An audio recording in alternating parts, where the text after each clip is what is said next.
Why does the black man serve the white man? Why does everything the black man do benefit the white man?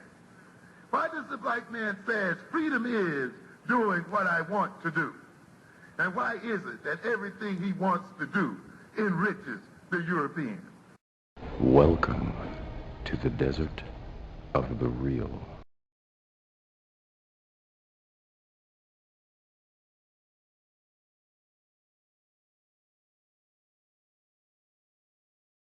Hey everybody, I'm Brother Jonathan Hill, from Tallahassee, Florida.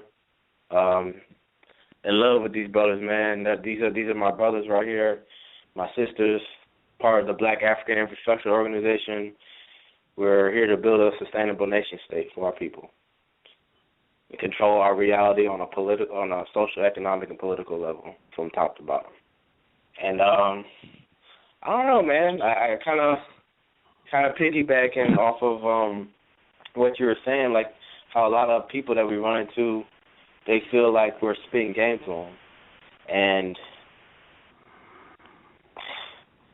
it's, you get the response that oh, I hope you do good on that project, or pray for you, hope it goes well, if anything, and it's just like, yo, this is your problem too. You know what I'm saying? This is our collective issue, and this is what we should be striving for collectively. And I mean, I got to thinking about it. It's just like, a lot of people, when they talk about the plantations, they separate it between like the field Negro and the house Negro. And I started thinking about it. I was like, you know what? Really, the worst thing about the plantation, the worst thing about slavery was the comfortable Negro. The comfortable slave, more than anything. Because if there was those slaves that were militant, the ones that wanted to rise up, they had a plan, they wanted their liberation, they wanted their freedom. We had some of those, and they had ill fates. But really the worst part about it was the masses of comfortable people. And I think that's the same situation we have here with infrastructure. Everybody is addicted and comfortable with the infrastructure here in America. They're comfortable with their way of life. So that's why we get the responses even amongst the conscious community or so-called conscious community of, hey, I hope you do well. Like, no, man, this is our thing. This is everybody. We're in this situation together. You don't even realize they're still on the plantation. They just think that it's cool to be conscious and that's it. Or you could call themselves nationalists, or that they want to do it here, but they're missing the whole part of the land and the infrastructure. What do you think about that, man? Yeah, I agree with you. It's incredulous, actually. It's like you have people who say that this system is the Matrix. You've heard that, right? Yeah. Oh, yeah. We're living in the Matrix. I mean, it sounds really cool to reference like a movie, I guess. We're living in the Matrix. I'm in the belly of the beast. Right. We're in the belly of the beast. We're in all of the talking points and rhetoric that you hear. So when you ask them, well, what should you do? Their solution is usually, well, this is where we have to disconnect from the system. But you're still inside the system. Right. Yeah. When we talk about disconnecting from the system, we mean disconnecting from the system and starting your own thing.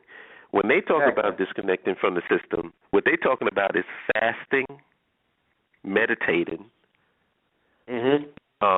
not watching television, not listening to radio, not eating McDonald's and Wendy's and all this other stuff. In other words, be here in the belly of the beast, but don't associate or connect yourself in any way with the system itself.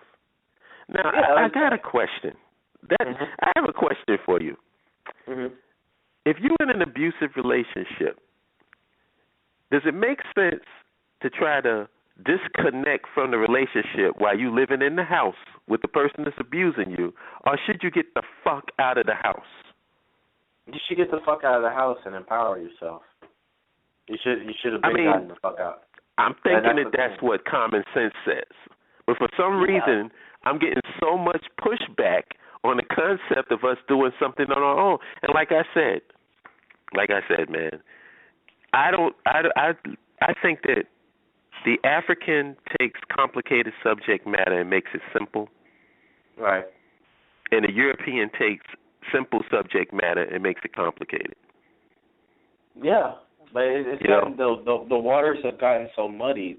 Like I told you earlier, I was talking with this brother yesterday at the community garden, and he was just on some complete spiritual stuff. He was basically saying, well, you won't have to deal with it, spiritually if you get deeper spiritually, and you just you're one with the earth, and you're you mean the one with the universe?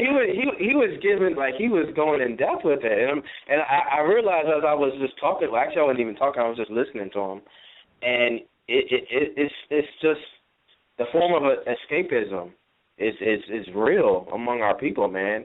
It is so deep. Like he was literally like dismissing the whole Tamir Rice thing, because that's kind of what we were talking about for a second, and he was just going off into talking about animals and how how there's an overall problem with the overall system, and it's not just a race thing, and it's not just about Africa.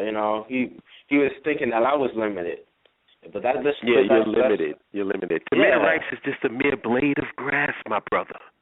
Yeah, he was going crazy, man. and then later on that day, I ran into a black chick she was actually Asian. And she was part of this communist party on campus. And she was talking about, we need to dismantle the system, take out capitalism, And I was telling her about, what we're doing. And she's like, well, you don't want to do the same thing, in Africa, because in Haiti, Papa Doc did the same thing, and the people hated him, And it's just like this form of escapism. And I know, brothers and sisters listening out there, you don't want to hear anymore, but this has to be addressed, because it's like Mark says, it's Negro stalling tactics, man. We got to stop this. We got to put down the bullshit, and we need to go ahead and build this nation. It's that simple. Yeah. And I'll share what I talked with Mark earlier. I said, hey, man, God forbid, if my two daughters, if they end up getting kidnapped, and somebody takes them down the street, 20 minutes, 30 minutes down the street, and they're smart enough and wise enough to break free after being abused or whatever or whatnot, they break free. All I want is them to come back. I don't care what condition. Well, I care, but at the end of the day, the biggest thing is I want them to come back. So we need to get out of these conditions, all these conditional things. Like you were talking earlier, all these lines that are drawn in the sand. We're drawing so many damn lines in the sand that we're creating a virtual sandbox. And we can't even leave that sandbox. We need to put this shit aside. We got to get the fuck out of here. We got to go and build, man. Let's stop playing around. No more playing around time. Land, infrastructure, nationhood. It's really that simple. You can't do it in the confines of your oppressor. Go back and go to the continent that has the most resources, where everybody else is going, and they're building. It's complete hypocrisy for anybody to say, whether you're a continental African or African in the diaspora, for anybody to say that we can't build up over there because we have no connection to them and that we'll go take it over. When you have the Chinese are there, you have the American companies there, militaries from all over the world, everybody is there. I don't think they're learning the different African tribes and getting into cultural stuff like we would. So just shut the heck up about that. Let us do what we got to do. Let's build. Let's go ahead, man. This is common sense. Yeah, are the Chinese becoming African-centered? Hell no. That making them speak Mandarin as we speak. Exactly. Bring in lady, the sister. Speak. I'm gonna bring her in a little bit. I just want to just make this statement. My position, and this is just me. Y'all brothers can say what you feel about it. My position is that it's not really that complicated. The reason why we're getting so much pushback against nationhood. It's not that people don't understand it. It's not that we haven't figured out the right way to tell people about it so that they can understand what nationhood is all about. The bottom line is this. Yo, I think we should plan this another time. This nigga's scared. That's what it is. Niggas is scared.